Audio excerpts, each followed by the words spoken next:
It's that time of year. It's time to have some stout. Obviously, most people brew stout and have stout this time of year because of good old St. Patrick's Day. But being Welsh and not Irish, despite having some Irish genetics somewhere in there, I think about stout when it comes to the Six Nations. Hence the Welsh rugby top. But right now, we're deep in the middle of it. And despite failures of the Welsh team, I'm still going to have some stout on tap.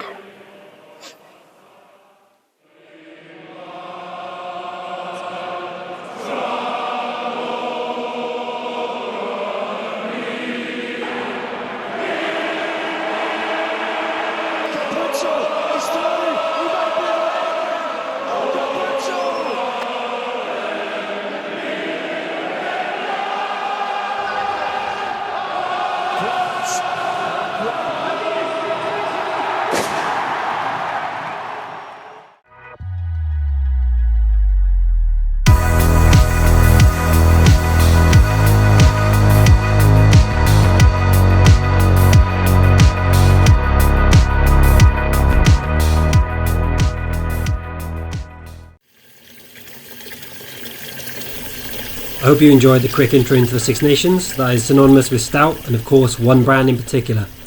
Stout is a must-have in the stadium or down the pub when the game is on. If you're watching the rugby, chuck who you're supporting down in the comments. I always add a Camden tablet to my water as it heats up to strike temperature of 70-ish degrees to get rid of that nasty chlorine.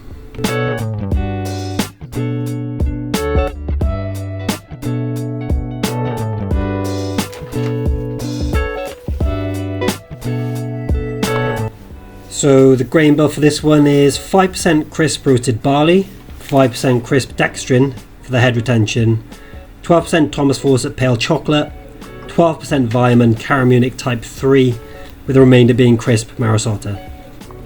I've used a similar grain bill in the past as a base to a spice stout, which turned out great, but I'm always cautious with roasted barley as it can easily overpower the beer.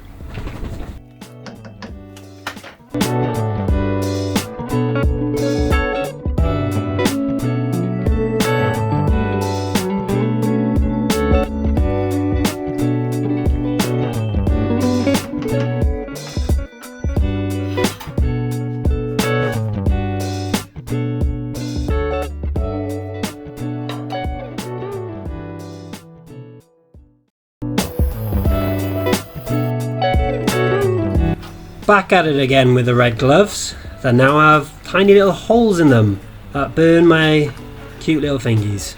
So there is that.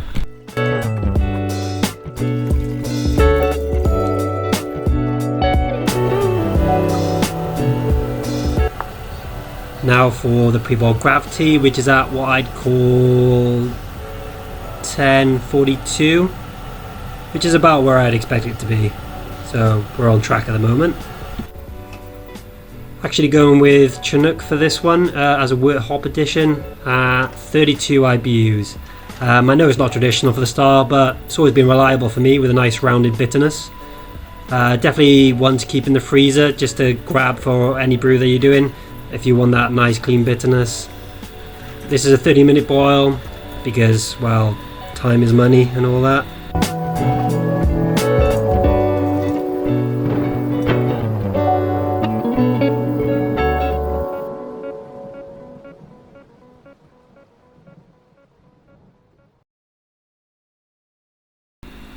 We've got Cascade as the late boil hop addition at 10 minutes for just 6 IBUs.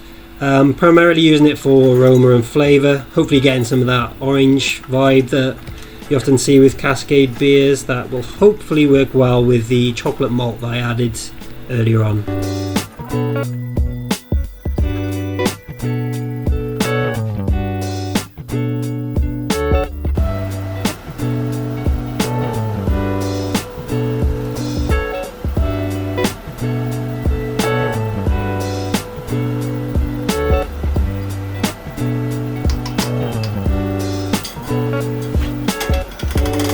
My big trusty immersion chiller goes in at 10 minutes from the end of the boil, just to sterilise it and, well, to spit old water at me, old hot water at that.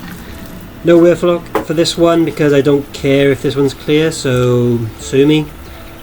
The cold water this time of year cools the wort quick, and the used water is fed into a large bucket and chem sand is added. Chem sand's just the mild equivalent of star sand. Works really great for anything on the cold side.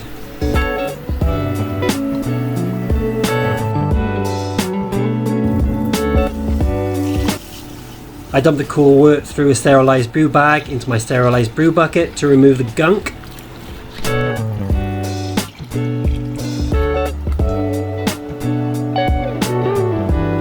And of course, you've really got to strain out all of that goodness, squeeze the bag for this one, get out all that wort, and turn it into delicious, delicious beer.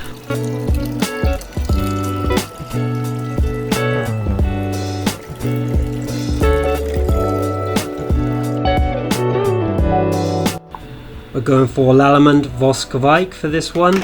When fermented at high temps, should complement the Cascade with some nice orange vibes.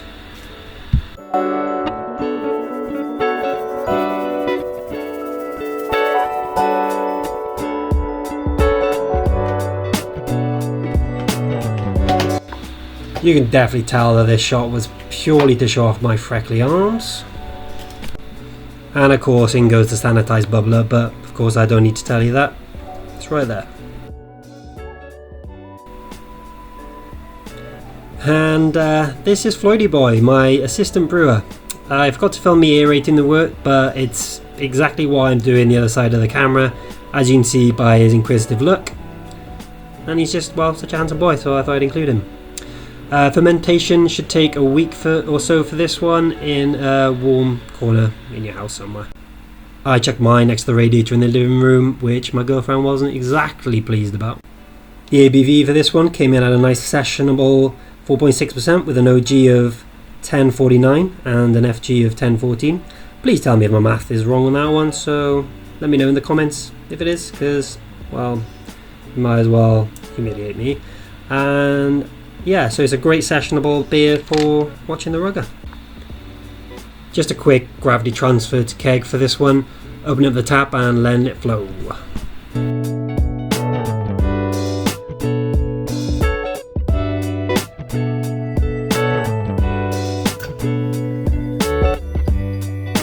I chucked it on about 5 psi of CO2 for a week before serving up on my new mini nitro setup from iKegger, which I think looks pretty sweet.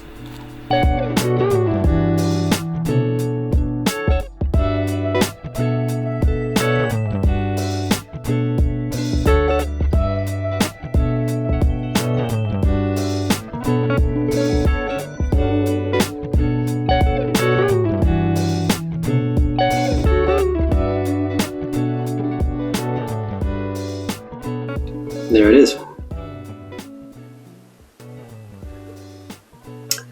Of course I use nitro. Who wouldn't if you got it? Quite easy on these I've had a few sips. It's quite easy on these little mini kegs. Just use creamer charges and then get a nitro stout. Spout. I have only had a little bit, but it seems to already be going to my head. Yeah, it was a reasonable percentage. But yeah, let's go back in. Pretend I haven't tasted it before.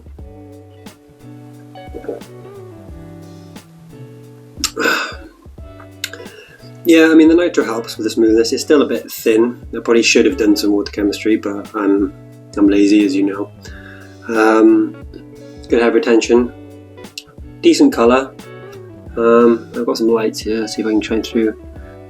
Quite hazy, but you do see there's a bit of a red hue, as you'd expect. Not enough roasty flavour. I'd like more. Obviously, in a stout, that's what you're looking for. But it's easy to overdo that. But in this case, I've underdone it, and I think I would definitely reduce the IBU bittering hops. It's got too much of a bitterness than I'd like. At least it's not that kind of acrid, kind of tanniny bitterness you can get from some roasted barley. It's just the hops, and I just need to reduce that. I do have a Six Nations party coming up, and I was hoping to take this with me. I don't think it's good enough, so let's see if I've got enough time. 10 days to go to get another stout done. Cheers.